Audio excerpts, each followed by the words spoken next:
Dengan membawa spanduk, poster berisikan tuntutan, ratusan pecinta sepak bola di Makassar yang tergabung dalam Aliansi Peduli Matoanging menggelar aksi unjuk rasa di kantor DPRD Sulsel, Jalan Urip Sumuharjo, Makassar, Jumat siang.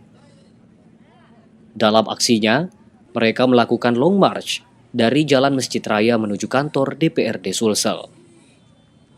Dalam orasinya, mereka mengusung tuntutan meminta DPRD Sulsel untuk segera mendesak Pemprov Sulsel untuk segera melakukan pembangunan Stadion Matoanging dan meminta DPRD Sulsel membuat perubahan anggaran pengesahan APBD terkait penganggaran pembangunan stadion, juga untuk melakukan fungsi pengawasan pembangunan stadion.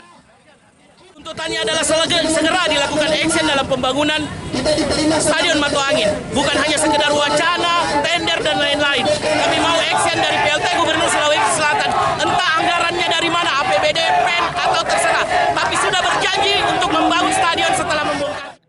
Usai berorasi, sejumlah perwakilan dari peserta aksi pun ditemui oleh ketua dan sejumlah pimpinan DPRD Sulsel untuk berdialog. Dalam dialog mereka, pihak DPRD Sulsel berkomitmen mengawal pembangunan Stadion Matoanging. Usai dialog, ratusan pecinta sepak bola ini pun membubarkan diri dan melanjutkan aksi damainya di depan kantor Gubernur Sulsel untuk menemui PLT Gubernur dan menyampaikan aspirasi, di mana tuntutannya meminta PLT Gubernur untuk memberikan penjelasan dan transparansi keuangan dalam penganggaran stadion, juga dengan tegas meminta mempercepat pembangunan stadion dan juga meminta penentuan waktu peletakan batu pertama pembangunan stadion. Aksi ini mendapat pengawalan aparat kepolisian dan aksi berjalan aman dan lancar. Tim Liputan, Slebes TV.